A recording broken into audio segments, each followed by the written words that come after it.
কোথাও যাওয়ার আগে কান্না ছাড়া যেন বের হতেই পারি না। কোথাও যাওয়ার আগেও কান্না করবে, বাসায় ঢোকার সময়ও কান্না করবে। এই হচ্ছে আমার ফাইনাল লুক বাইরে যাওয়ার জন্য। সো আজকে একটা let's get ready with me video upload করলাম।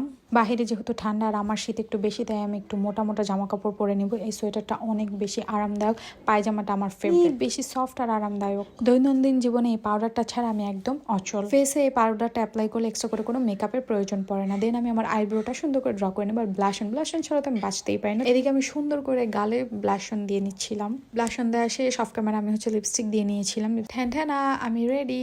এখন আমার হাজব্যান্ড বলতেছিল যে ওই পান্ডা পায়জামাটা চেঞ্জ করে এই প্যান্টটা পরে। এই প্যান্টটাও আমাকে গিফট করেছে। এই প্যান্টটা অনেক বেশি সফট আর অনেক বেশি কমফোর্টেবল, অনেক বেশি জোস। এটা পরলে অনেক বেশি একটা ক্লাসি ফর্মাল লুক দেয়। যেহেতু আমি হিজাব পরবো, তাই হচ্ছে হিজাব পরে আমি এখন রেডি হয়ে গিয়েছিলাম। আলদাং কোটটা হাতে করে নিয়ে নিয়েছি। রেডি হওয়ার পর ছেলেকে রেডি করেছি। এদিকে ওর প্যান ভ্যান কোনোভাবে থামতেছিল না। মানে বাসা থেকে বের হওয়ার আগ মুহূর্তে ওর কান্নাকাটি করাই লাগবে। তো আমি ওর একটা ভিডিও করে রাখছি যে সবাইকে দেখাবো তুমি কেমন ঝালাও। সো আমরা বের হওয়ার জন্য একদম রেডি। তো আমি আবার চিন্তা করলাম কোটটা হাতে নেওয়ার সেটা একদম পরে ফেলি, তাহলে কমফোর্ট ফিল করবো আর দেখতেও বেশি ভালো লাগবে। সো ইটস ফর টুডে, আল্লাহ হাফেজ।